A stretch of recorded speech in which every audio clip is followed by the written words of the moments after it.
Hello, heretics, and welcome back to Trench Talk. I'm Lakey, and with me today is, as usual by now, Yeah, Glorious Alex. recurring feature at this point, I guess. Hello, Yes, back for maybe the last episode before we're done with the change logs.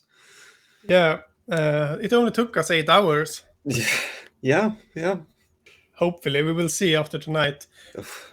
But we spoke a little bit about making more episodes about like the different factions overall. Maybe like making a tier list on some sorts of the different sub factions and discussing both the rules and like accessibility, model wise, like all of it would be fun. Yeah. I guess I don't know what the audience likes here, but whatever people want to do, I suppose. That's what I want to do, at That's least. that's what matters. Yeah. Um, comment what you would like us to talk about, and we will see if I want to talk about that or not. Sounds good. But you wanted to start this episode out by sincerely apologizing. Yes, I need to repent for my sins of the last episode. Um, Last episode was about the changes from 1.0 to 1.0.1, where they changed, amongst other things, the wording of assault, fight, charge, and shoot, and the various interactions there between.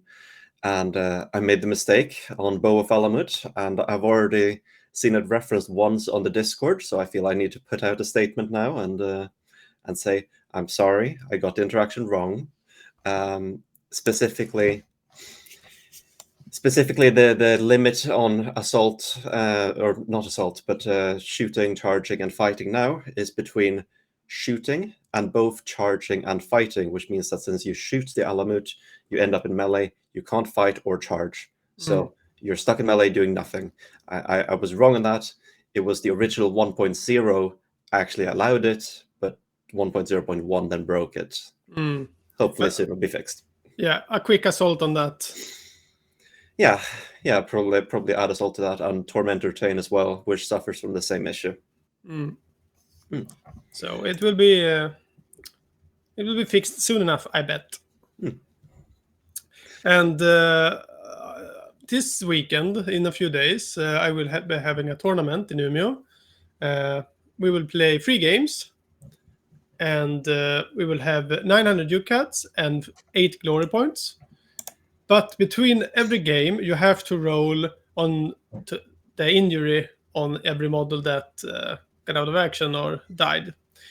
And you cannot roll a happy roll. You have to re-roll until you get an injury.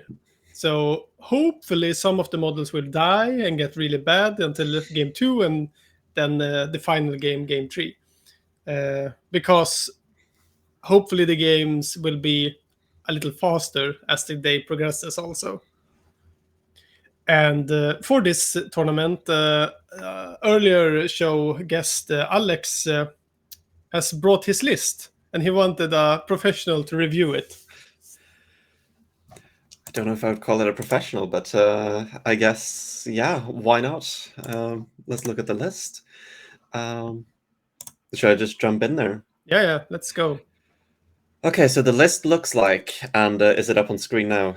Yes. So I can't say, yeah. So we got a Praetor with reinforced armor and Malebranche sword. We got 6 Yoke Fiends with standard armor and a club each. 3 Pit Locusts. 1 Hell Knight with helmet, instrument, and great club, and of course the Infernal Iron Armor that comes built in. And for the glory points, 1 Scripture Guardian with 2 clubs. There's a lot to say about this list. I think if you want to win with this list, there's a lot that can be done. But let's start from the top, I guess. So the Praetor with reinforced armor and Malebranche sword. Malebranche sword is a grey weapon. It does lots of damage. But the problem is that you're going to be using this in one hand because you have strong. So your left hand is empty. It's just you're running around with one hand in use, the other hand is empty, doing nothing. So what you can do to save money is you swap this reinforced armor into standard armor and add a shield. You get the same armor value, but you save 15 ducats that can be used for other things. For Oh. example, For example, you could buy gas grenades, maybe something with assault to use before you charge in with the sword. I would probably also get a helmet. Shrapnel is quite common. Gas mask can be okay, but also maybe it's kind of rare. I'm saying this as a Knights of Avarice player. Don't get the gas mask. It's just boring. Um, so I think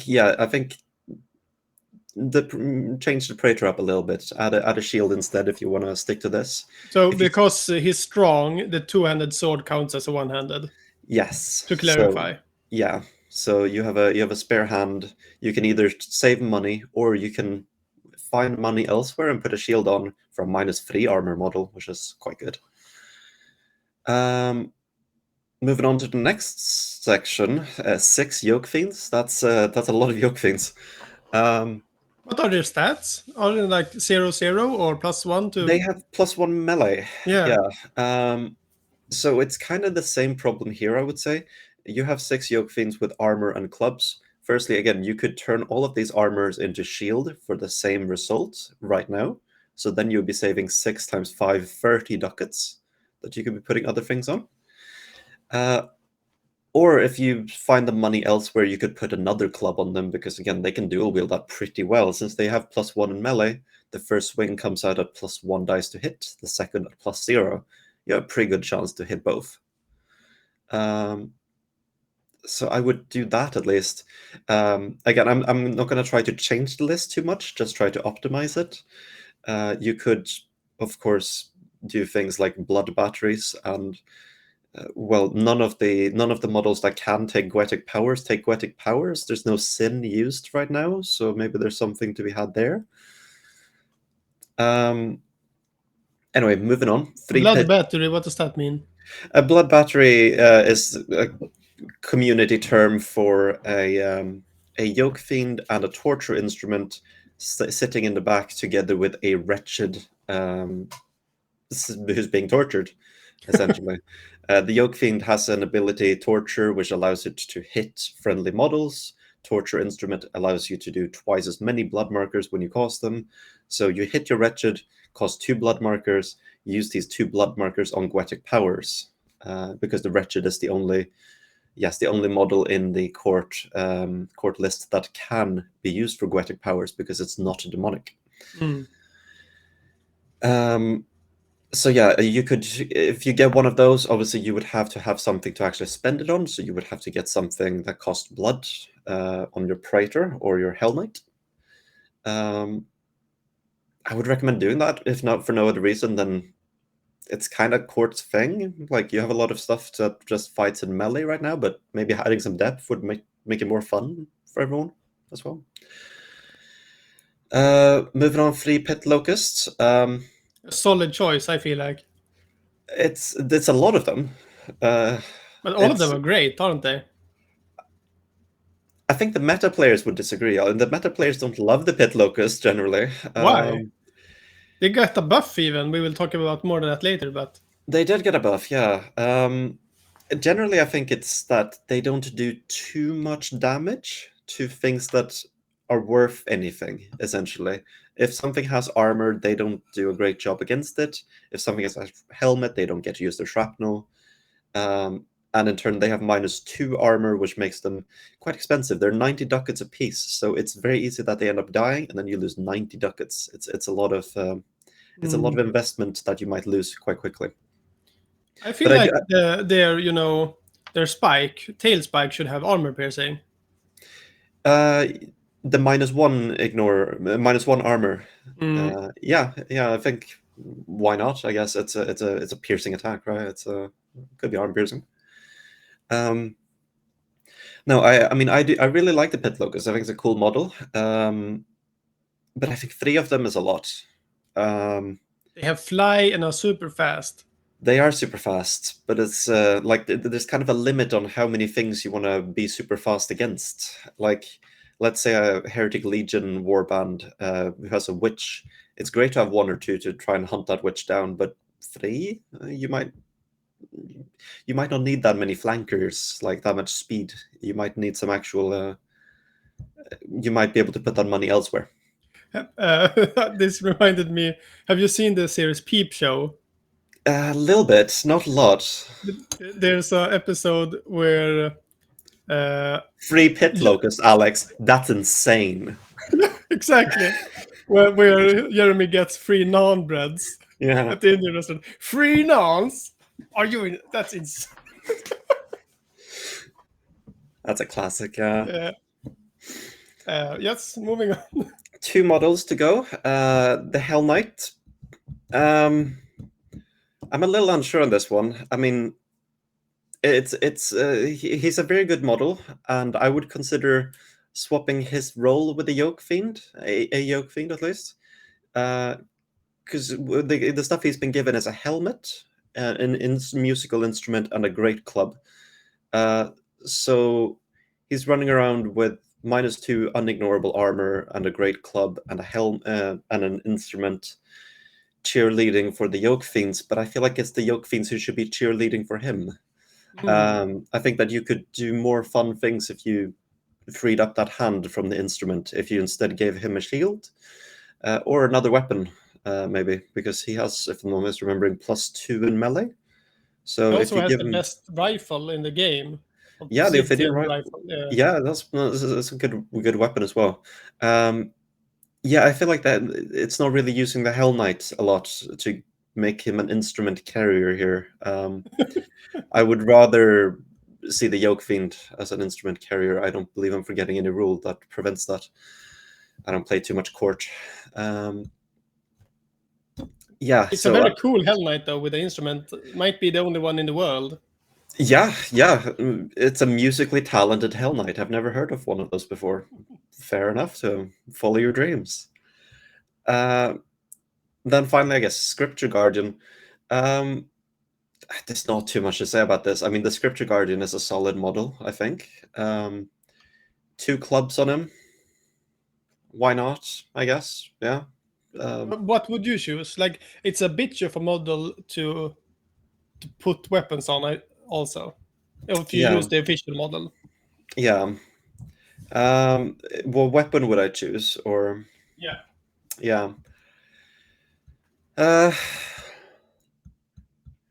I'm kind of a fan of the polearm, but the clubs aren't bad either. I need to quickly check how much plus melee does the Scripture Guardian have? Is it +1/+1? Yeah, it's +1 melee. Um, so personally, I quite like the polearm because it's kind of a tanky model already, and it's kind of expensive. So I would rather try to keep it alive to use its to use its vengeful scripture action, um, rather than a club. A club will make it maybe hit once more, get another blood marker or a kill. But I would rather it not die than it do a little bit more damage, personally. Mm. Um, so I'd rather choose the defensive option. Um, and then that's the only glory you've spent, which means you have one glory to spare as well. Um, if nothing else, I guess get a dog in there. Why not? Again, it's a quick model that can just harass the enemy, be a little annoying. Again, kind of the same role as a pit locust, but this Mm. one costs one glory instead of 90 ducats, so it's a lot cheaper. How do you feel about like having more models that are easily killed? You know, you will flee, have the chance to flee a lot faster instead of having just beefy models.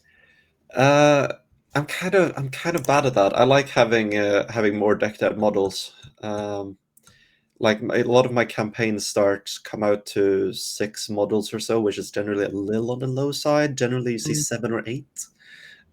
My upcoming Defenders of the Iron Wall list came out to 6 models, I think, or unless I Mm. managed to change it to 7, maybe. Mm. Um, I think generally I lean towards that side. I think both sides do quite well. I think maybe the meta is skewed slightly towards having more models than fewer, slightly, because of the relative ease of getting ignore armor on a lot of models. Mm. Um, But yeah, list building wise, the most important thing, I think, not most important, but a nice bonus. Let me quickly count the models you have: 1, 7, 10, 11, 12. I would personally, yeah, I would try to drop a model. I don't know whether that's a pit locust or a yoke fiend, but I would try to drop a model because you're at the same morale point at that point, which is 11 versus 12. You both of them start rolling morale once 6 models are out of action or down. So I would try to drop a model and spend that money on some of the aforementioned things, getting another club for the yoke fiends, getting the praetor shield and a helmet, getting gas grenades for the praetor, remodeling the Hell Knight. I think that would probably be better. Again, I'm not the one authority on list building, but I think that's what I would do. In this show, you are. I suppose I am. Yes, I suppose. Yeah. No, that's what I would do. I think a lot of you have some expensive models, and you're not. I don't think you're going to get value out of them. Your praetor costs 205. Get him some more protection. Get him some more damage. If you have expensive models, you have to invest in them.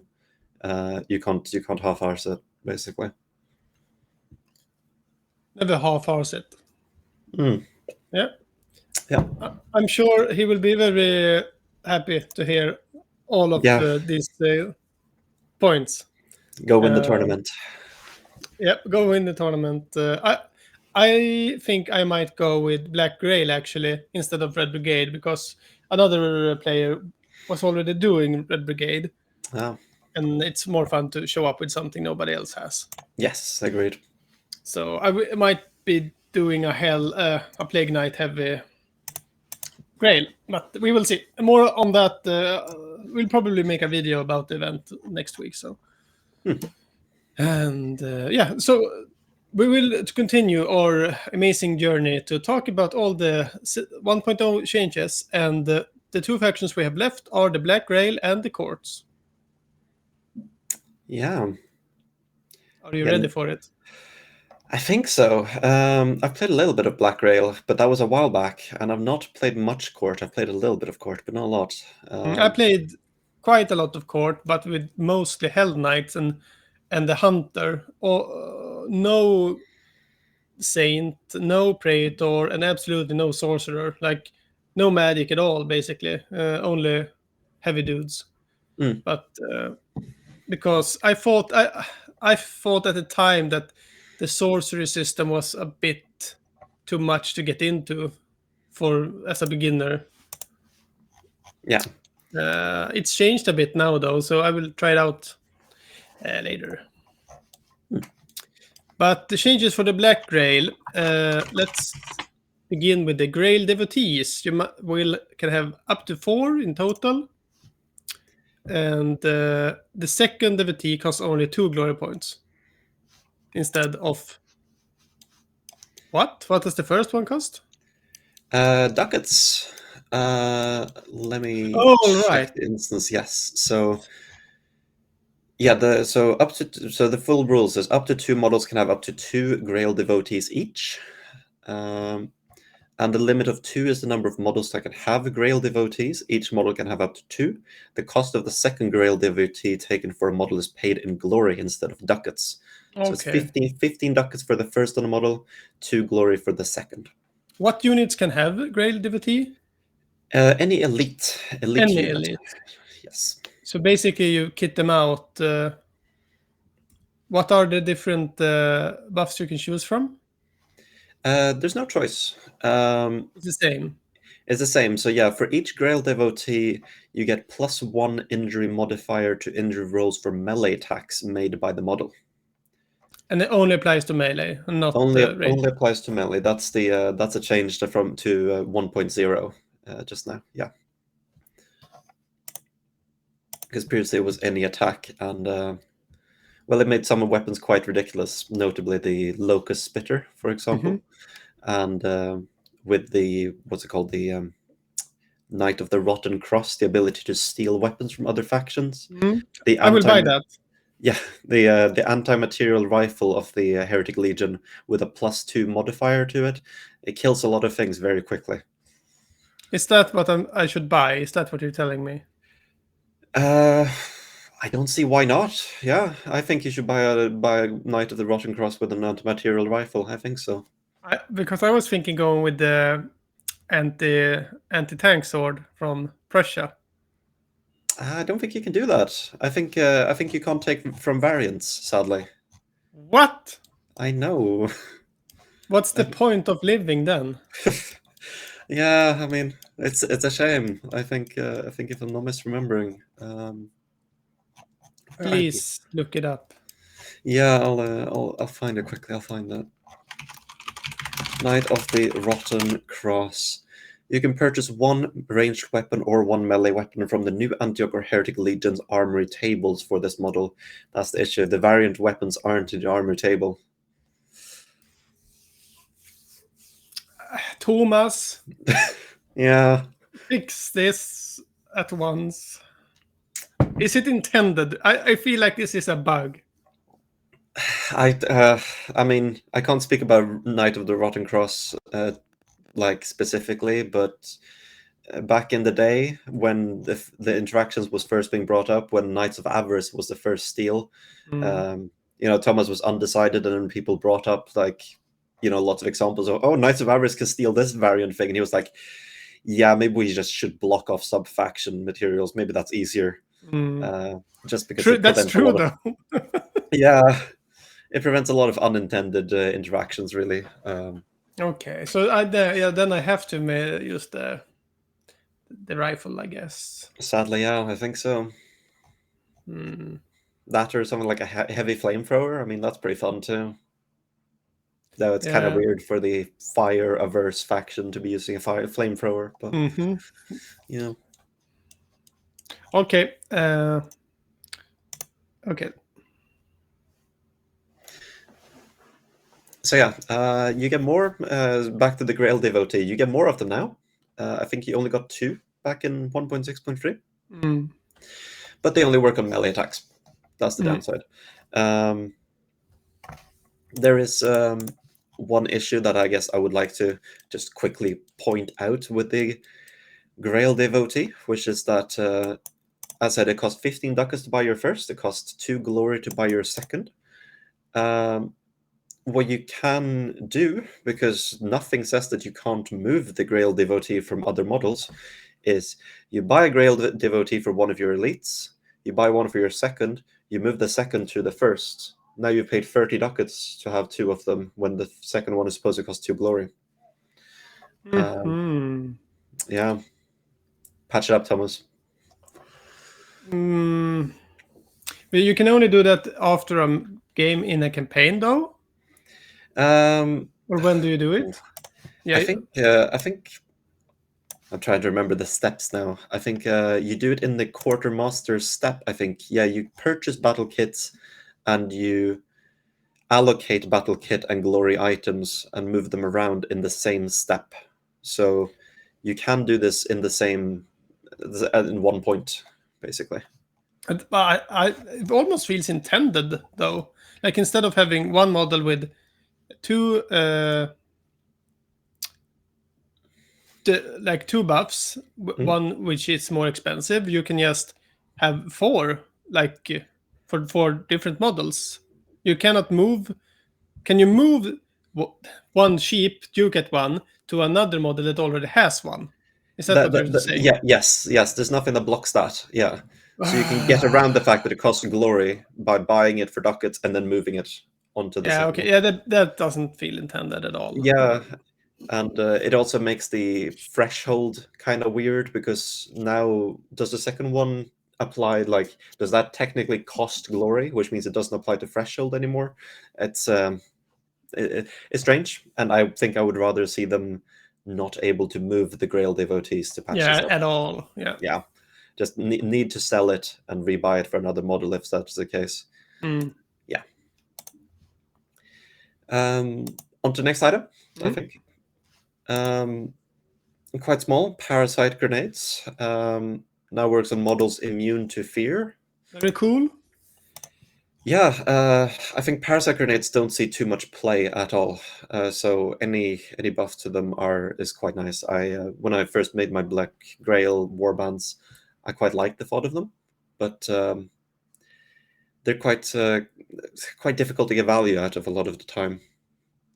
Um, but yeah, parasite grenades being if you hit something, you can move them. It's pretty cool because you can move them off ledges or out of melee or stuff like that. And now the moving part couldn't be done on things that were immune to fear, but now you can. So, woo. Very cool. I Yeah. must buy some of those. We're Yeah. basically list building now Yeah. for Yeah. me. I guess so. Yeah, cool. Lord of Tumors must be on a 50 mm base, and yep, we spoke about basing sizes are important for the rules, but just like my opinion is that you can use whatever size you want and just count it as a 50 mm when playing. Yeah. If you got a thin Lord of Tumors model and it looks weird on a 50 millimeter, put it on a 40. And Beelzebub's touch trigger only on infection markers, not blood. That's fair, lore-wise. And we also got more ways to get infection markers and stuff, so why not? Yeah, I think this was actually changed in 1.0.1 to be back to infection or blood. So we're back to that. That point is stricken. Because yeah, 1.0 changed it to only infection, and then Huh? 1.0.1 moved it back to infection or Oh, blood. it did. Yeah, yeah, that Okay. was one of the points. Uh, Yeah, I will beep this part then. perfect. Okay, we can just remove that. Yeah, And okay, so this part about Beelzebub's touch was changed in the 1.0.1, so it works on blood as well. yeah, So ignore this. Knight of the Rotten Cross, limit 1. yeah. So that's the Plague Knight power ability that lets you steal weapons from Antioch or Heretic Legion. Um, Limit 1, it's a balancing thing. I think a lot of meta people in 1.6.3 pretty much took 3 Plague Knights and took Knight of the Rotten Cross on all three and gave them really big weapons. So limit 1 is to prevent that. Personally, I think Knight of the Rotten Cross and stealing mechanics in general still needs a bit of wording,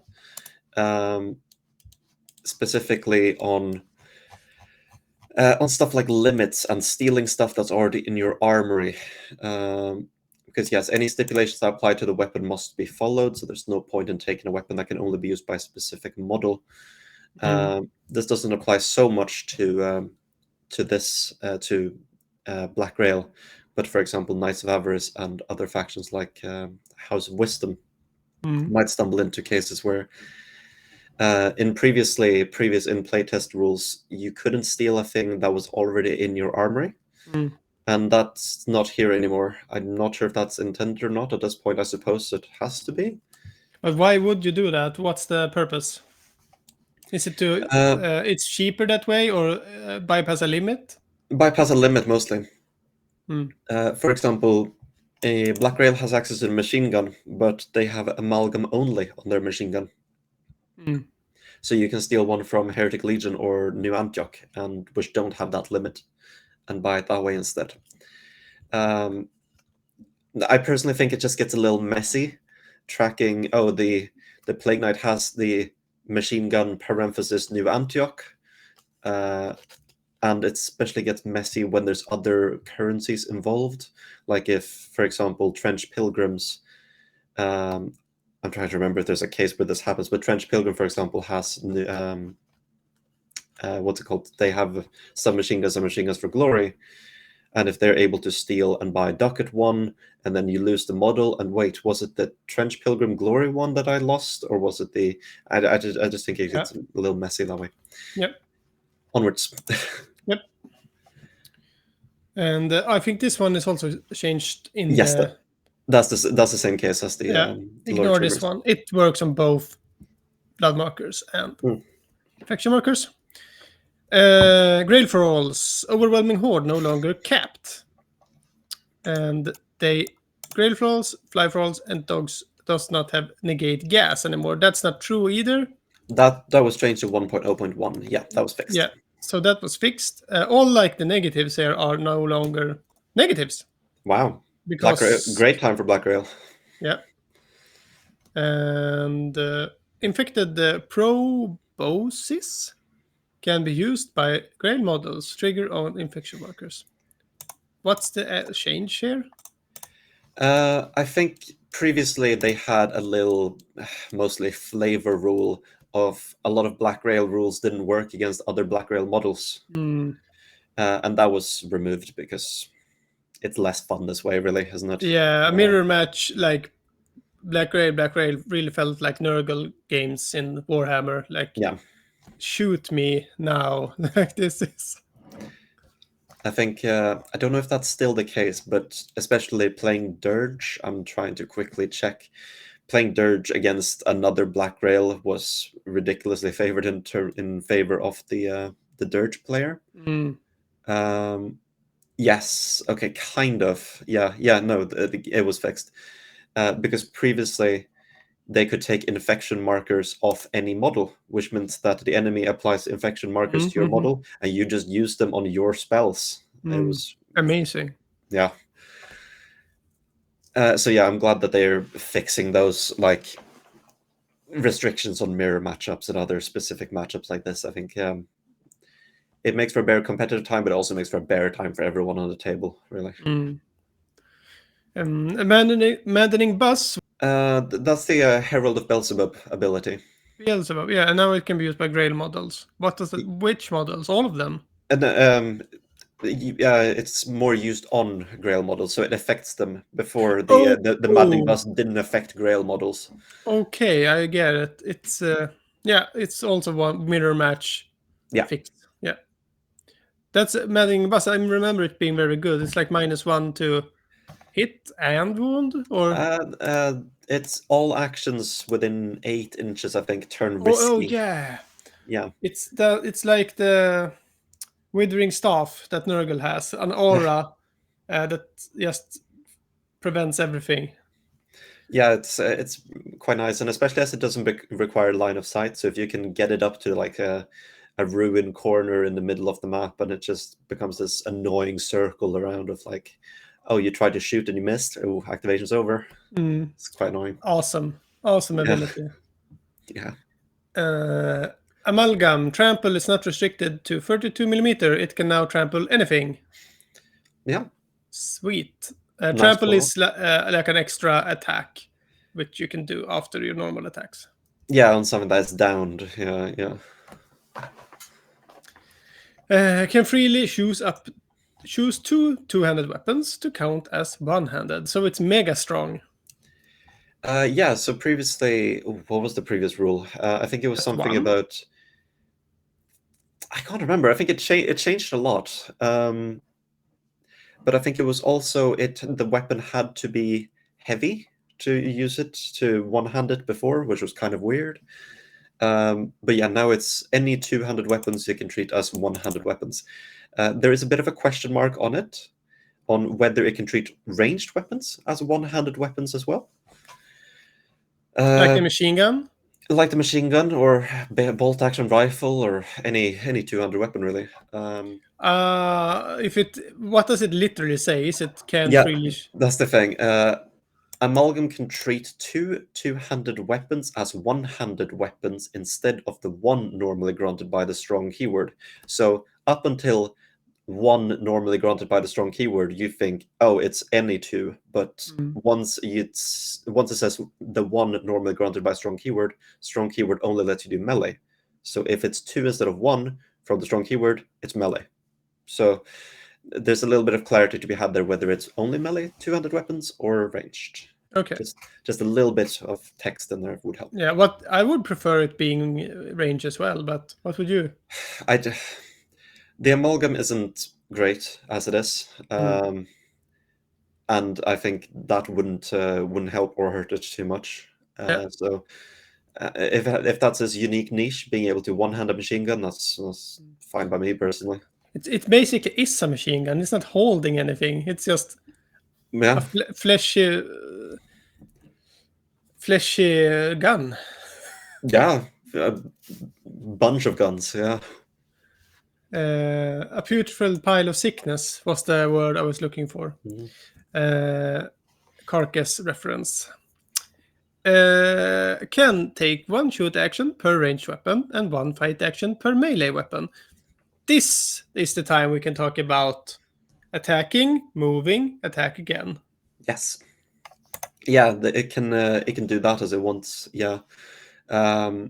All of its weapons are completely independent of each other. It can do many points during the activation. Quite versatile, really, Mm. quite nice.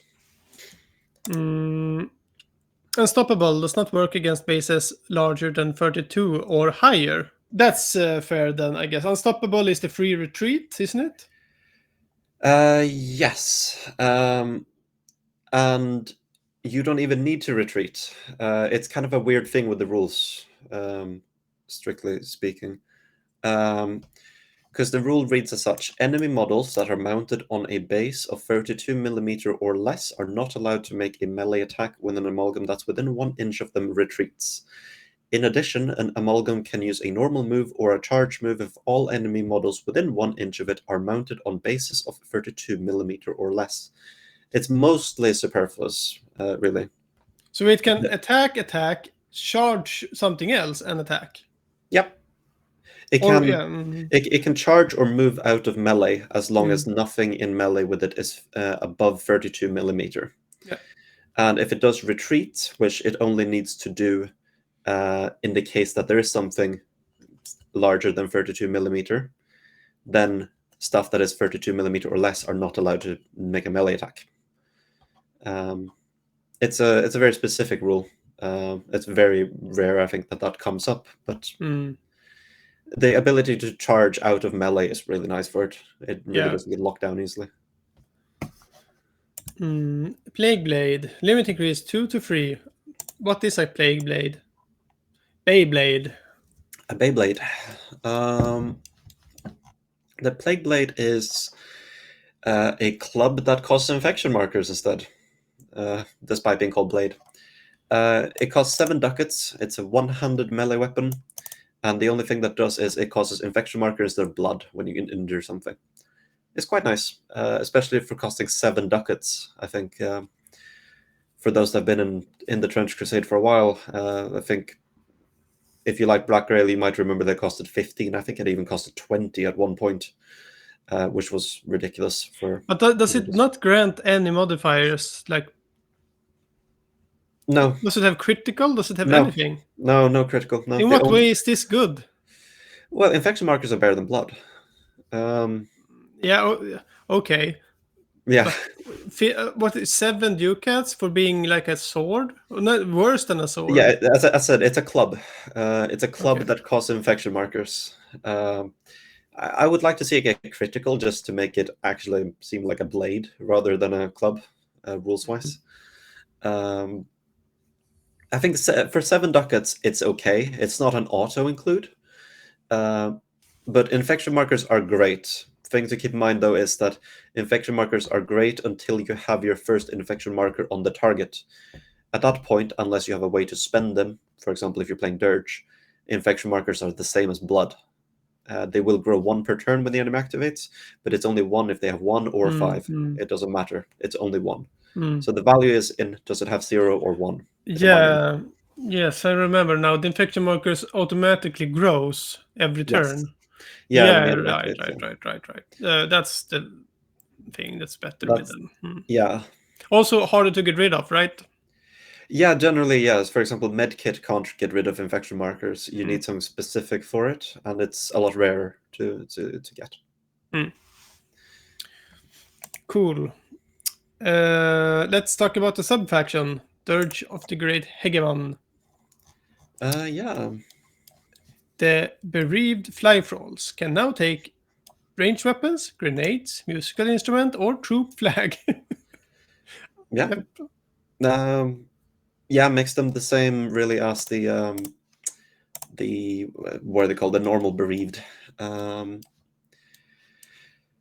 think Trolls? the thralls are called bereaved in Dirge. They Mm. just have a little bit of flavor.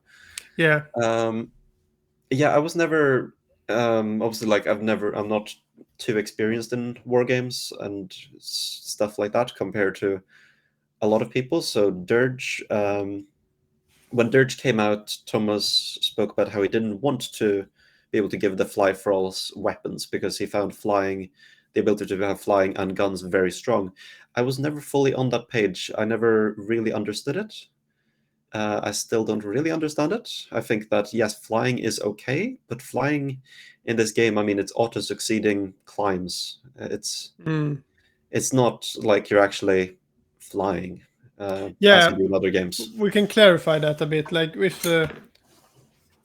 when you fly and you have to measure it. Like if you want to go from here to here, you have to measure this way. Instead of other war games, when you have fly, you just measure.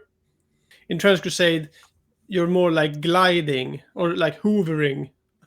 And yeah, and I suppose even worse than the diagonal you showed is often like if we have a just vertical wall here and Mm, you're here, you can't fly there. You're going to be flying up to this wall and then flying right up and then flying on mm, top of it. So mm. you can't even use the diagonal here.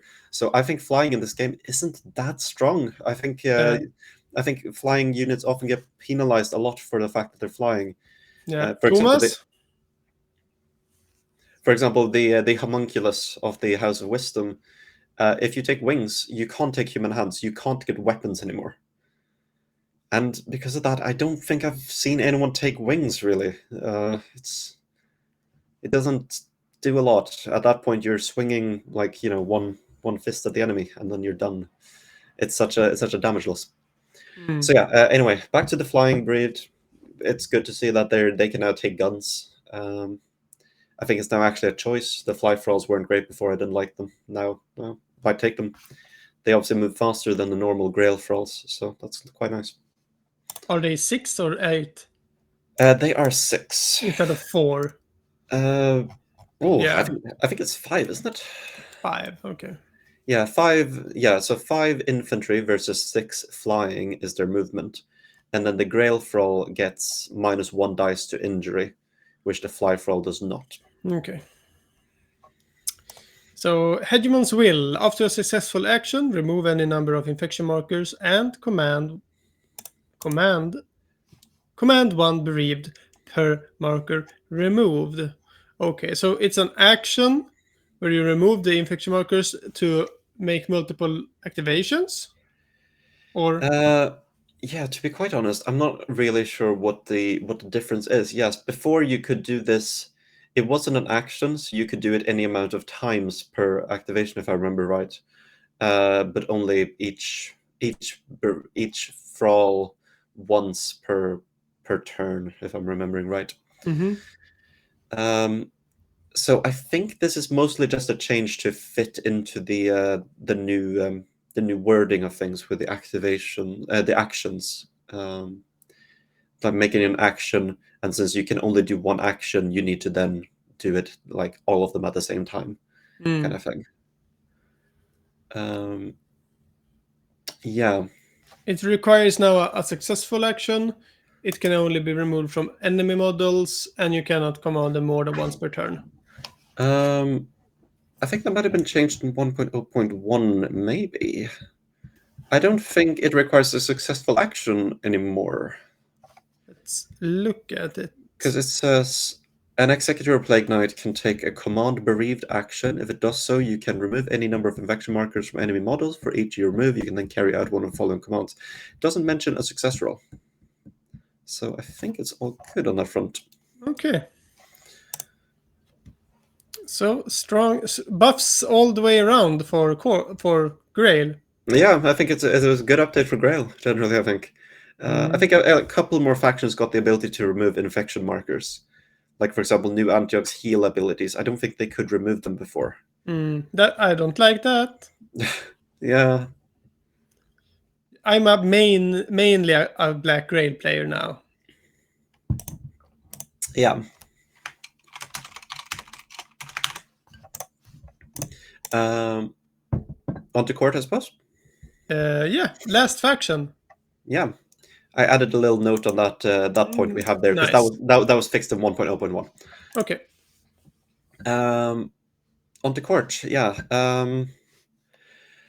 Blood marker spells must come from models on the battlefield that is not devoured by a sin eater. That was quite a not popular, but it was a common enough strategy that you would eat something and then use the blood from the eaten model to fuel your goetic powers. Like how you can eat with Sin Eater? Can you eat some in any other ways? Um, no, no. I mean that's the only eat thing. So they put models in the stomach and then they made use those blood markers. Yeah. Uh, okay. Like Um, when you tell me about some strategies that people have. yeah. Yeah. Because now the change is that the models can be anywhere on the battlefield, and I think the Sin Eater specifies that they're not on the battlefield anymore. Mm, So yeah, that question is settled. I mean, that was often that was a question that came up quite often. like that, if you were doing that on my tournament, that would Yeah, not fly. yeah. Well, no anymore.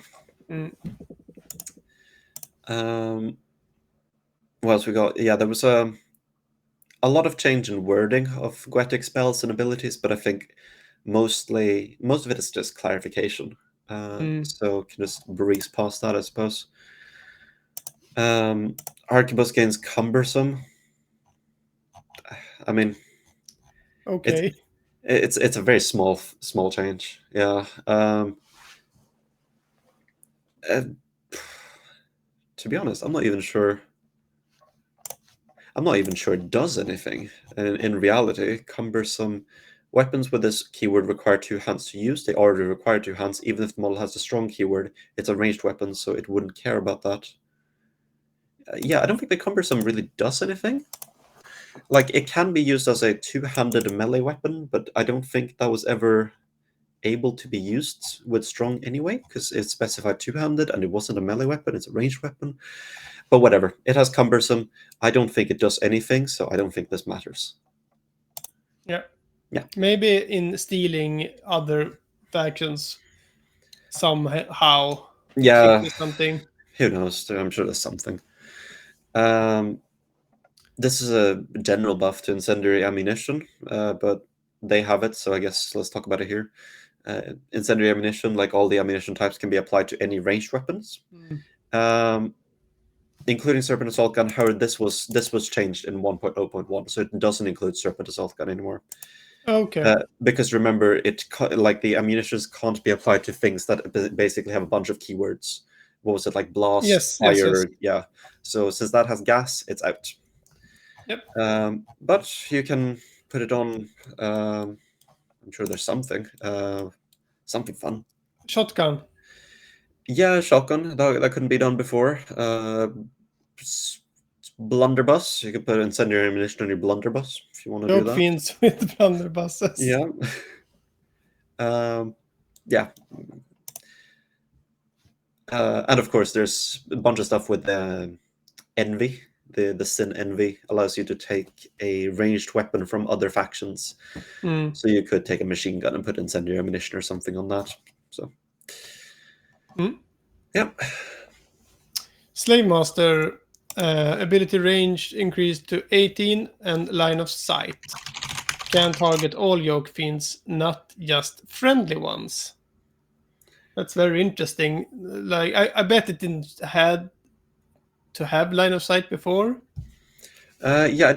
I don't think it needed line of sight before, if I'm remembering right. I don't know what the range was. If it was 12 or if that was still unchanged. I'm getting the old wording up now. Yeah, I find the ability to be able to use it on the enemy quite strange, really. I think It's that's fun though in mirror matches. yeah, but I think this kind of goes back to the Grail stuff we were talking about. How Yeah. these specific mirror match interactions, I find them quite odd. But in the Grail's situation, it was more like my abilities doesn't work because I'm playing against myself. In this case, it's like my abilities work extra fun now because they work on you as well. I'm not sure how fun it is for the opponent's yoke fiends, though. It's yeah, but they shouldn't be within 18. Yeah, I suppose so. Yes, I'm looking at the old one now. So before, yeah, it didn't ask for line of sight, and it was 12. Um, and it specified friendly yoke fiend, and that is gone now, isn't it? Yeah, I think it's a strange choice to allow it on the hostile yoke fiends. Slave master, to quickly run through it. There's 4 commands you can do. The first one is make it do a melee attack. The second one is make it do a move. The third one is make it do a ranged attack, and then last one is make it kill itself. Um, and that for that reason, I think it's strange that it's allowed in a mirror matchup. It's 'Cause gonna suck for Alex if he meets Slave Master. yeah, like let's take Alex. Let's say he listened to me and made a musical instrument yoke fiend and gave it standard armor and a shield and a musical instrument. Like, wow, this thing's running around and it's throwing gas grenades, maybe. And it's like 90 ducats, and then a Praetor shows up and tells it to kill itself, and it's just gone. Like, I don't know. I think it's a shame. I think there's not a lot of counterplay there aside from you shouldn't have yoke fiends against a slave master. Um, and I don't know. I don't like that change personally. I think if it wasn't for the fact that it had the kill itself commando, I think it'd be fine. So Yeah, that one was harsh.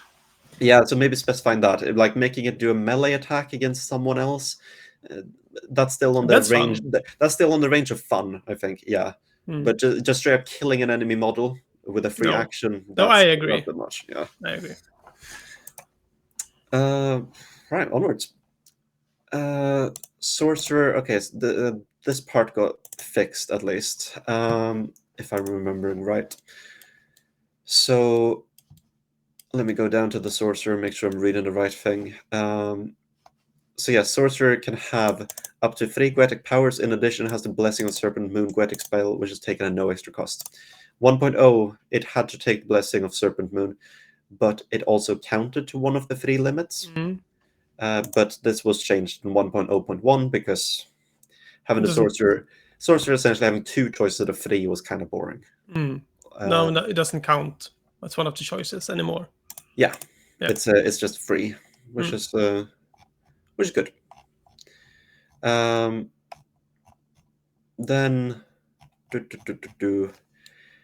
I think this is going to be a wider thing than just the sorcerer, but going into the point, can be leader but loses leader keyword. Yeah, because a court warband must include either a praetor or a sorcerer, and it can include both. And it's one of the few warbands that don't have a set model that you must have that has the leader keyword. The praetor has the leader keyword, the sorcerer does not. If you take the sorcerer, you don't have a model with leader keyword. And if I'm remembering right, in 1.6.3, you did. The first model you bought of these two had the leader keyword. So it's strange to see it go. And it goes for the variants as well. There's a bunch of variants. For example, let's say the Papal States for New Antioch. Lieutenant still has the leader keyword. Cleric is the mandatory model there. So you can end up not having a leader. Taking a more extreme example, I think, if I'm remembering right, the bunch of the Sultanate warbands, the House of Wisdom and Fidai, I don't believe they're allowed to take the Yushbashi, and their Master Assassin and their Master Alchemist don't get leader keywords. So they just don't get leader keyword. I think it's a bit odd that the replacement mandatory models don't have the leader keyword. On the other It's hand, very weird.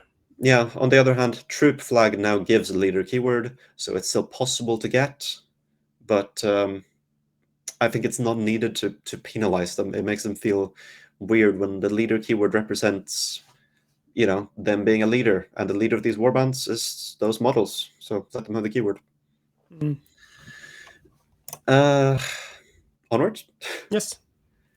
Hunter left-hand path cannot take two-handed weapons.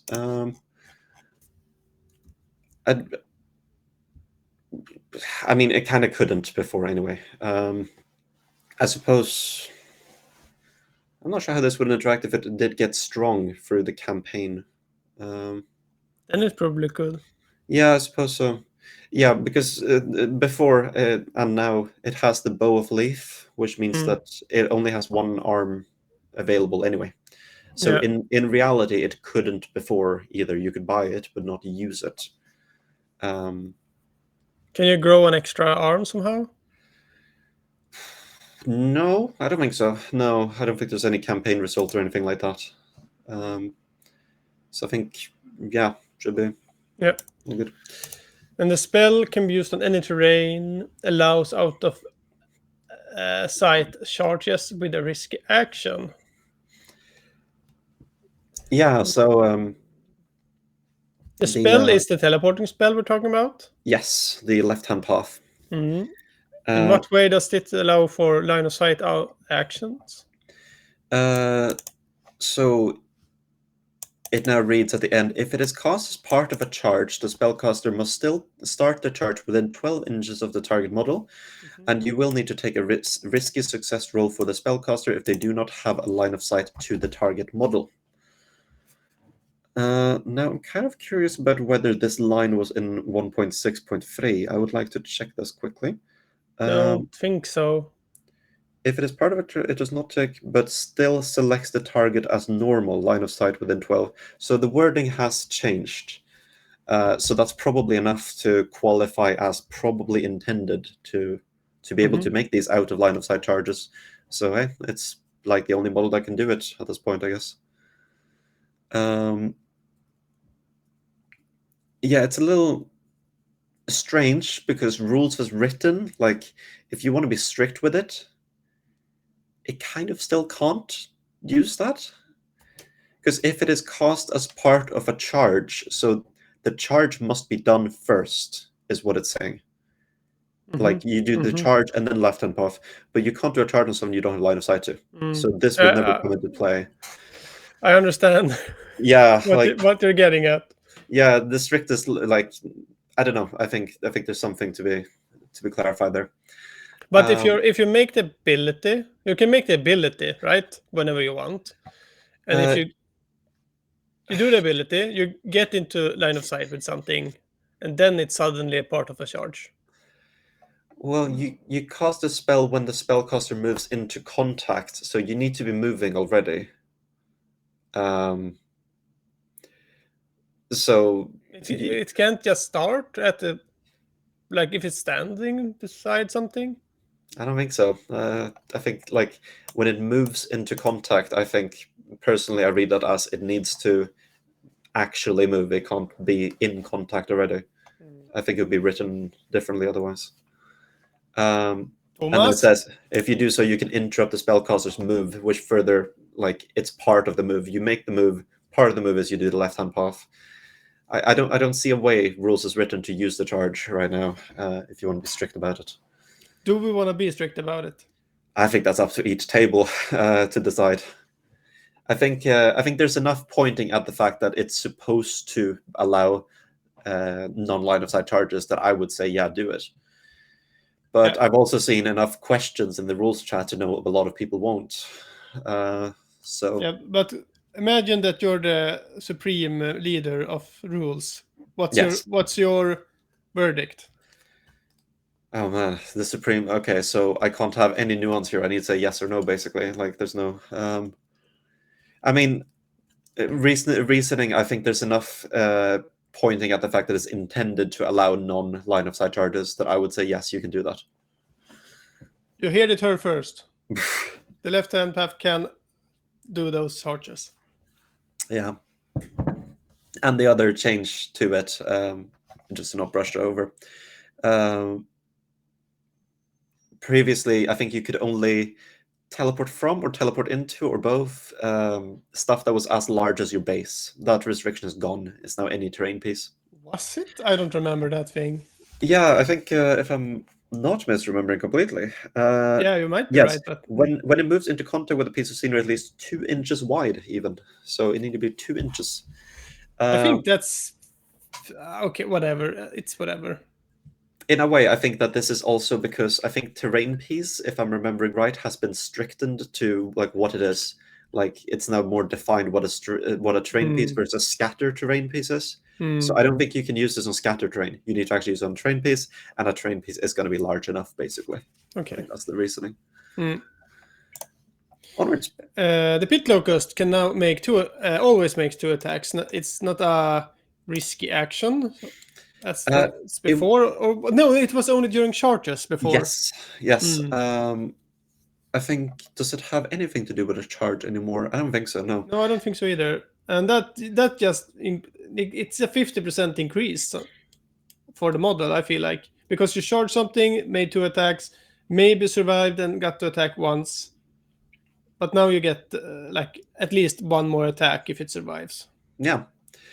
Uh, Again, I'm a big fan of the pit locust in theory. Little armored, I love the armor of it. Hmm.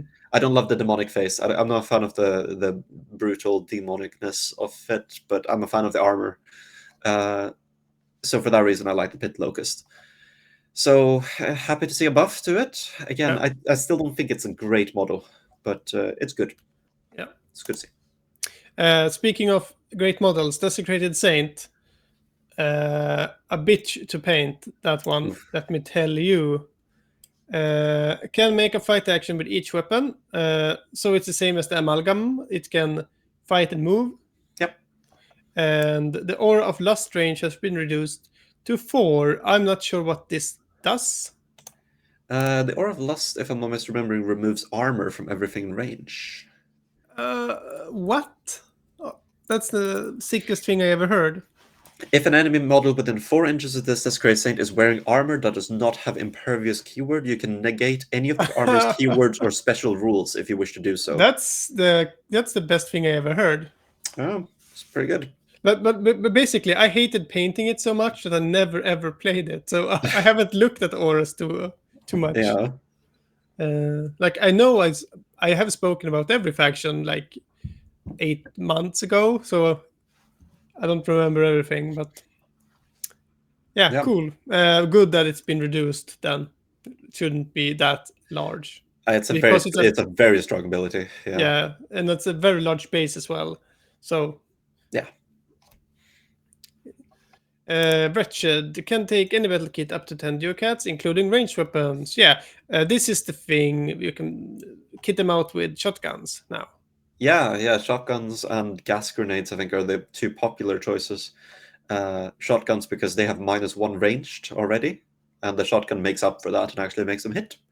So you can put out some blood markers. Hmm. And gas grenades because, well, you might not hit a lot of gas grenades at -1 dice, but if you do hit, something's gonna hurt because that ignores armor. Having more of those threats, really nice. Hmm. Yeah, good buff to them, really. Next rule as well, the Law of Hell thing, also a buff to them. It's just slightly miscolored there on the page. So I think we talked about this with the Heretic one as well. That they don't go home after succeeding glorious deeds anymore. They only Yes. go home after killing an elite. So Mm. again, you don't lose your wretched randomly, which is really nice. Mm. Endless Eyes ability. Sorcerer can use both a ranged weapon and Burning Inferno. So before it the Burning Inferno was counted as a ranged attack. Ooh, that was a bit of a mess. I think it moved back and forth with clarifications, if I'm not remembering. Um, I think it wasn't written in the rules, but there was a clarification by Thomas that it could use a range attack as Mm. well, if I'm not misremembering. Um, but yeah, now it's a lot more explicit. But it can only do Burning Inferno once now, right? No Uh, Fireball. No, all spells only once. the 1.0.1 fixed this so they can do every unique spell once per Yeah. activation. Yeah. So yeah. Can be any battle kit, not just. What does that mean? Oh, endless eyes. Yeah. Envy's Eyes, yeah. So Mm. you can steal anything. You can steal the martyrdom pills and do those. Yeah, more flexibility. I Mm. don't know any great picks aside from weapons and armor right now, but again, maybe martyrdom pills on a scary praetor, not too bad. Yeah. Yeah. Coveted position spell, infinite range, and line of sight. Clarified swap mechanics. So this has been buffed because you have infinite range, right? I'm confused on why we have it written as infinite range. The spell reads, you must take a cost spell action with a spellcaster that's within 12 inches of the spellcaster in its line of sight and is more than 1 inches away from any other models. I think maybe it was infinite range in 1.0. I think they forgot to mention a range, and they added that in 1.0.1. I'm not Okay. misremembering. Yeah, it might be. Because I remember people talking about this. It was crazy, like better than Yeah, the hunter. yeah. I mean, teleporting across the map, or not even teleporting, but also sending whatever you teleported Mm. into your team. I mean, Yeah. that's I think it's a fun ability. Like I like abilities that mess with like the fundamentals. yeah. And Court has a lot of that. Yeah. Forbidden pleasure. Start with 2 blood markers instead of 3. Okay. Slight Charm. boss nerf. Yeah. Charm of Acedia can affect any success roll usable alongside a spell. It costs upgrade to 15 ducats. What does this do, the charm? Uh, you say you will use it. Where is Sloth? There it is. Uh, you say that you want to use it, and the next action you take as part of the activation that requires success roll or risk a success roll, you succeed. You don't roll in dice, you just succeed. It costs 1 blood marker to use. Okay. That's very good. Yeah, so it's the changes are quite minor. It's a very good ability regardless, but before it couldn't be used on Burning Inferno due to very strict wording. So now it can actually be used on Burning Inferno, which is nice for a sorcerer. Uncaring Gluttony can target units not yet activated this turn. That's a big one. What does it do? Uncaring Gluttony costs 10 ducats. It costs 2 blood to use. And you pick one enemy model that's not been activated this turn, pick one piece of equipment that it has, and the model chews on the equipment, rendering it unusable for the rest of the game. Okay. Before, this had to be not activated this entire game, which means you could only use it at most once, Okay. because other next turn they're activated. Yeah. So now you can do it each turn. You can eat some really good things: musical instruments, gas masks if you have a serpent assault gun, which you want to have a good target for. Yeah, the world's your oyster. There's a bunch of fun equipment out there that you can remove. One minor thing that I just want to add on that is that a lot of some equipment, for example, incendiary ammunition or martyrdom pills, it cause an effect at the start of the game, which then lasts until the end of the game. Those won't be affected because they've already applied their effect. Keep Okay. that in mind when choosing a target. Mm. But very good ability. Eater of Flesh now applies blood marker and heals simultaneously.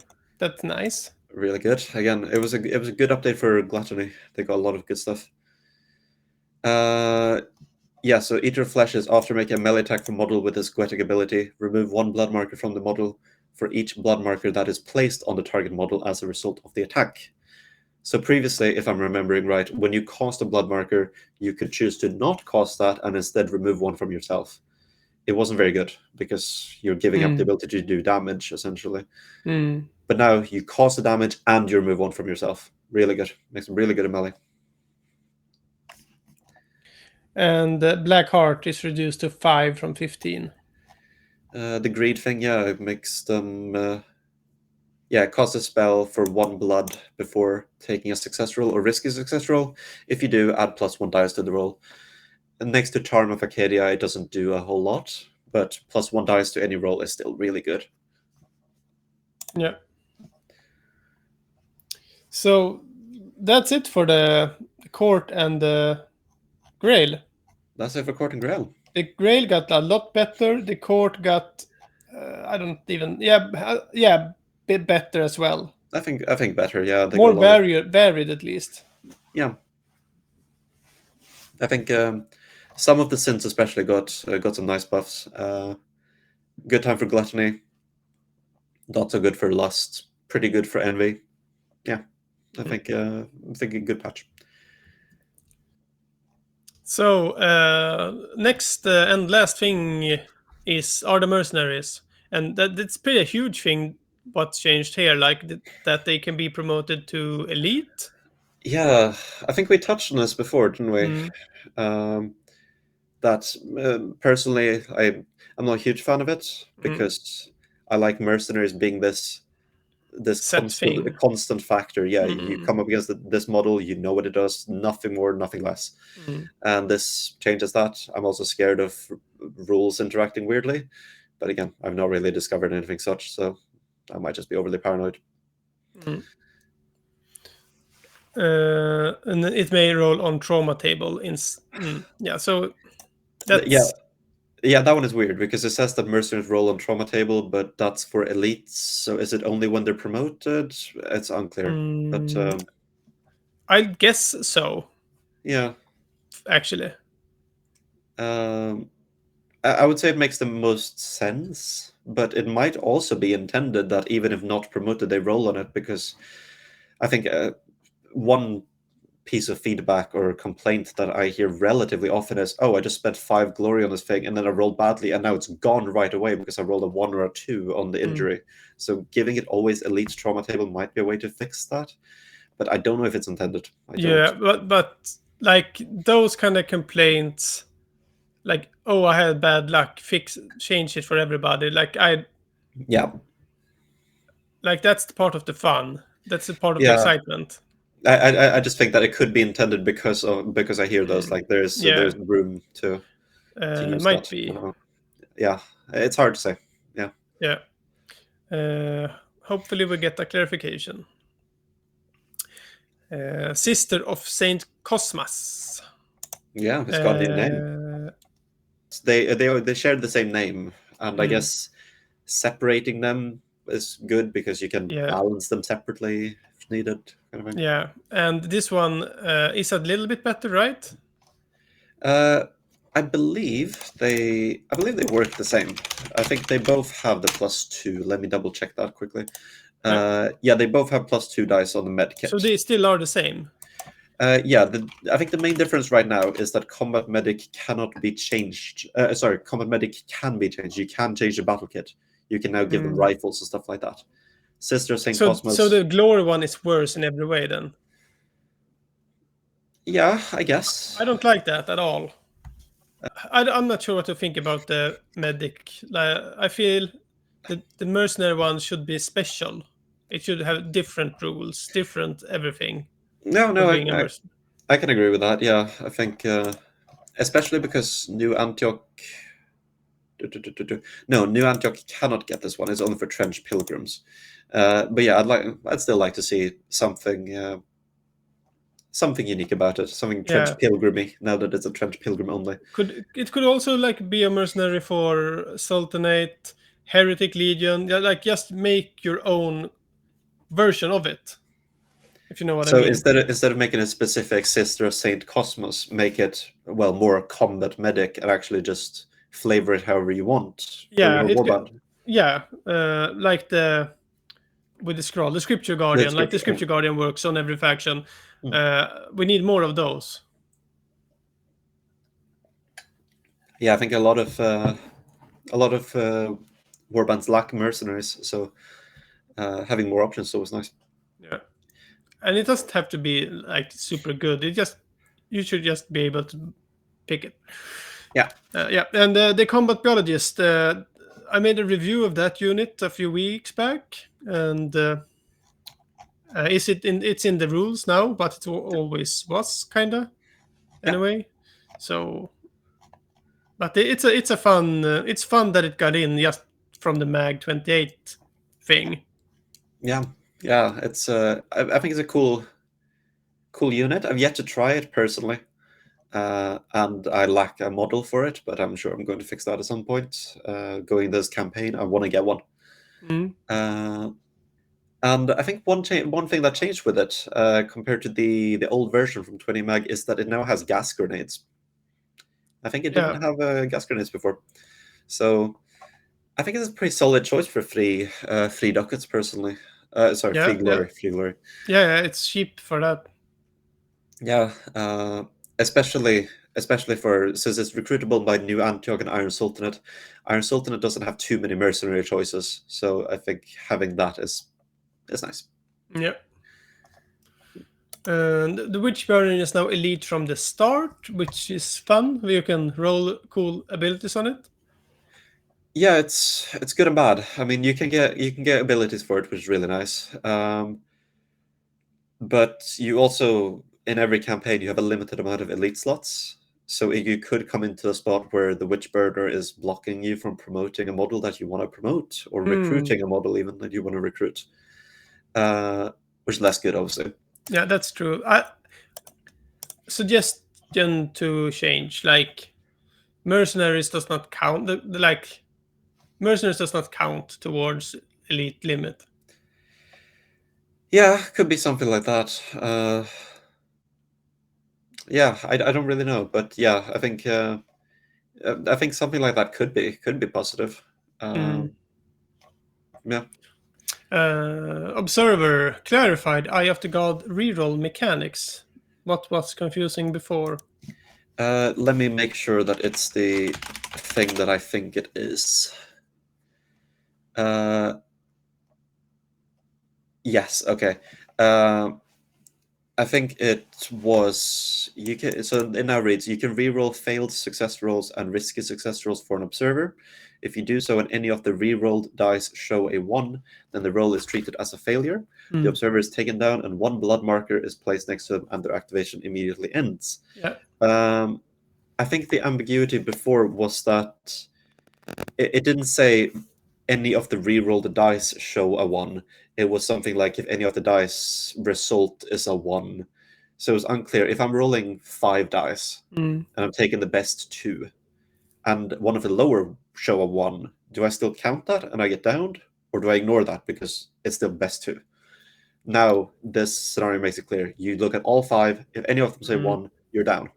Yeah, that was the way I played it, and it made me like I had an observer in my spawn zone entire game because I wanted to start with a dash, and I Yeah. failed and rerolled and I failed, and it Oof. just stood there for 3 turns, like failing to dash. He just had bad connection in that moment. Yeah. That's a shame.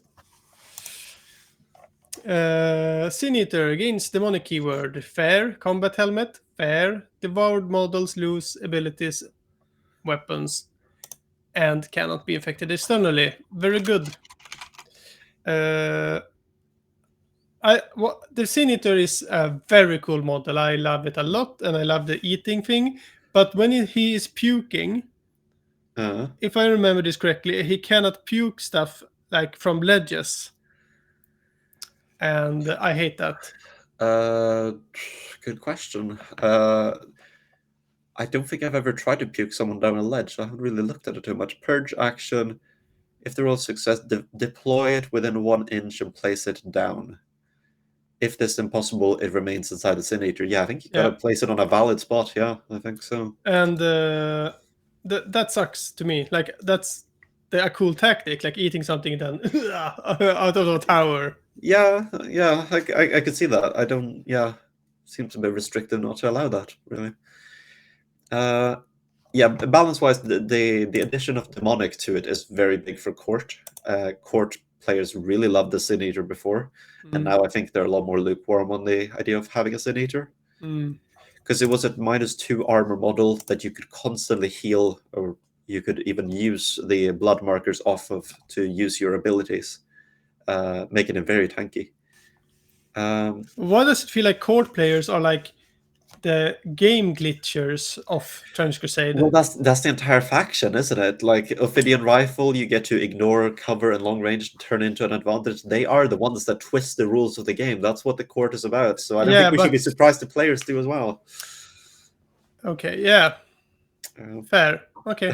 yeah, Scripture Guardian, new ability mechanics. 18 inches range, ignores armor, bonus injury dice scaling with blood markers. Yeah, this one is a bit weirdly worded right now, I feel like. So when you do the you do the action. Uh-huh. It ignores armor, and you get +1 in your dice for each blood marker your opponent has. And on top of that, you can spend those said blood markers to buff this even further. So if something has 2 blood markers, you can spend them and count them, so you have like +4 dice on the Okay. injury chart. Okay. To quickly stop you there. One thing there is that it's not +1 dice. It's +1 modifier. Yeah, modifier, even It's not. better, even better. Well, the thing is, if you spend it, then you can't count it later because you count the modifiers after you roll. So if you're spending them for spending blood markers, then they're no longer there to count when it counts time to count the modifiers. But doesn't So it you can't. explicitly say that you still count them? Let me go through it quickly. Pick one enemy model within 18-inch and its line of sight, then take a success roll with +2 dice if the enemy model is within 9-inch, +1 dice otherwise. If the roll is a failure, nothing happens to roll success. Make an injury roll for the enemy model with a +1 injury modifier for each blood marker the enemy has, in addition to any benefits you receive if you then spend them to affect the injury roll. Okay, maybe I'm wrong with this. Hold on. In addition to...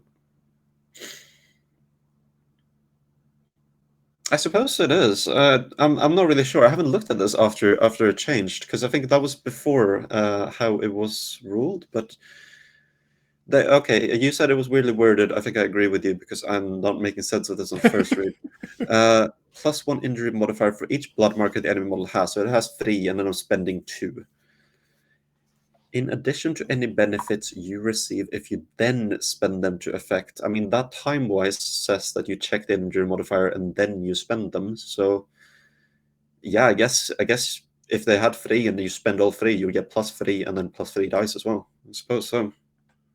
Which is insane. Like, it's also ignores armor. This will insta-kill basically anything with 2 or 3 blood markers. Yeah, it's only ignore armor if you critical success now, right? Okay. Because if the roll is critical success, make an injury roll for the enemy model with ignore armor and +1 injury dice and a +1 injury Okay, yeah, modifier for okay. So each that's blood on a marker. crit only. But yeah, if you crit, you get ignore armor and also +1 injury dice for each Yeah, blood marker as ooh la well. la. So yeah, so going back to the 3 blood marker example, you would get +6 dice to injury and +3 flat, and you would ignore their armor, like they're dead. Yeah. Yeah. I mean, it's an expensive model for 7 Glory, Yeah. but it's not expensive enough No, for and this god-killing ability. yeah, and it has golem, which is obviously it's a very strong keyword. Um, Makes it very tough, right? yeah, we talked about golem. Let's get golem up here. A model with this keyword treats an out-of-action result from an injury roll table as a down result, unless the result was caused by a blood buff roll. So it cannot be killed in any other way than a blood buff. Yeah. So if it's standing, you gotta spend that 6 blood marker to get it down. If it's down, then it's only costing 3. But yeah, you are, as long as you don't have 3 or more blood markers, or less if the enemy can cause a blood buff cheaper, you're completely safe. You cannot die. Yeah, it's yeah, I think it's weirdly worded. I think so too. I think the old Scripture Guardians seem to make more sense to me than this one. But yeah, I think probably stronger. Before it had ignore armor in all injury rolls. Now it doesn't, but now it rolls a lot of dice. So I think against anything that isn't -3 armor, this version is better than the old. Against Yeah. -3 armor, you wanted a reliable ignore armor, of course. Yeah. Yep. Mendelist Ammo Monk, Craft Sacrament doesn't work on blast or flamethrower weapons. Echo of his word change from 1 injury to minus the injury to minus dice to injury. So it's just they added dice to the word. Yeah, so before it was let me get it up here. Yeah, so before it was a flat +1, if I'm remembering right, and now it's +1 injury dice. Yeah, so it was on the actual result modifier. It was earlier, a modifier, okay. yeah. Now it's a dice. It's I feel like the actual modifier is better in every case. Uh, yeah. I guess if you're shooting something unarmored, I think you would rather want dice, but it's quite rare. So generally, yeah, flat is better. Especially as soon as any blood markers come in, then flat becomes way better. Mm. And then the restrictions on, yeah, not be able to add blast and shrapnel to ranged weapons that have blast or flamethrower already. The blast part makes sense, I guess, because, well, you couldn't stack it anyway. It was only ever the stronger of the higher the numbers, but that removes the ambiguity of having to figure that out. Mm. And the flamethrower one, I guess that was because of heavy flamethrower, because it was in the hypothetical that you had two enemies near each other, and you could target each with the old flamethrower, heavy flamethrower. You could target each, and they both have blast, which meant both take an injury, then both take another injury. It was a lot of damage. Mm. So yeah, slight balancing. And the Mamluk Ferris has now multiple weapon loadouts, which I like a lot because it's like a set loadout. You don't have to choose so much. You get to choose between the different models, and we have 6 sculpts now from like Creature Caster with Yeah. the Mamluk Ferris with different loadouts, and like we will get more coming as well, I'm sure. So yeah, I just like it. Like when you get overwhelmed by choice, especially for models that are very static, like I feel it's hard to put some weapons on some models. Like how will I kit bash a normal looking shotgun to this demon, or like yeah. Yeah, no, I get you on that. Trying to look up what exactly. So you can have a spear or pole armor shield, Yeah, or you can have a great sword and a rifle, and a sword or pistol. Jasail. And what's the third? Sword and pistol. Sword and pistol. Yeah, right. Uh, I like the sword and Jasail because I uh, like great swords, as you know. yeah. Um, yeah, I think that's the one I have. I have two models that are not painted, but I have two Pharises for my defenders with iron walls. I have this one he's a great sword guy. Where did you get that model from? Ooh, that's a really good question. Do I want to shout out the name in case I get it wrong? I think it's what's his name? Sir Nicholas? Is that Yeah, yeah, the model creator? Yeah, I think yeah. that's his. It's part of the what is it called? The Great Holy War line that he does. Mm. And then it comes with this variant as well with a Nice, shield. nice. Sadly, the rifle broke on that thing, but Yeah, I'm gonna make another one. but wasn't like the official model for this revealed at Essen? Yeah, it was revealed, and I think it's coming at some point. No more updates since S, and I don't think was it S, and it was sooner than that. I can't remember. Uh, but Maybe yeah, Nova. but yeah, that thing was coming, and also yeah, I think it was Nova actually. There was also there was a variant on the Mamluk Fires as well, or like a model that would use the Mamluk Fires rules. The I want to Polish. Was it a Polish Hussar? Am I remembering that right? I think. I haven't seen that one. Oh, okay. Yeah, I think it's like a named character that they created in Mhm. lore. Some Cool. Polish winged hussar. I think he was winged. That would use the Mamluk Fares rules because they're Mm. quite versatile in that regard. I mean, it's just a rifle, a horse, Yeah, and melee weapons. yeah, Anyway, that's a segue into yeah. other stuff. And Goetic Warlock simplified to a success roll It's for the good and gate. bad. Yeah, it's good and bad. It wasn't a success roll before, It or was a ranged attack before. mm, Uh, so now it's a range attack, or no, it's not a range attack. It's a success roll. mm, Uh, con being if you are within good range and the enemy doesn't have cover, you don't get to use your range characteristic because it's not a range attack anymore. yeah. pro is if they are in cover or at long range, then you're not affected by that because it's Yeah, just a it's success. mostly a pro then, because most of the time you're at long range and cover. Yeah, I think generally it's better. Yeah, I would say it's more consistent, if nothing else. yeah. But that's it, man. We did it. We did it. I guess Success. technically there are parts we still could go through. I think, but maybe we call it quits there. Like, have we talked about glory items, for example? I don't think so, but That's campaign that's stuff. campaign. Yeah, I guess there could be a separate campaign Yeah, at we some point. got one comment from somebody that wanted us to talk about the campaign. Yeah, the first episode, someone asked to talk about the trench dogs. We still haven't talked about the trench dogs. Yeah, that's true. Why didn't we? Well, we didn't do the glory items. They're in the glory items. Oh, right. So maybe another episode with Red Brigade, Great Hunger, and glory Glory items like campaign. items. Yeah, Don't know. yeah. We got too much to talk about in too little time. Yeah, yeah. My That's fine. brain is kind of fried after Yeah, me these too. shows. Yeah, Yeah, I mean it's constant sitting here for. I mean, how long has it been now? Like 1.5 hours.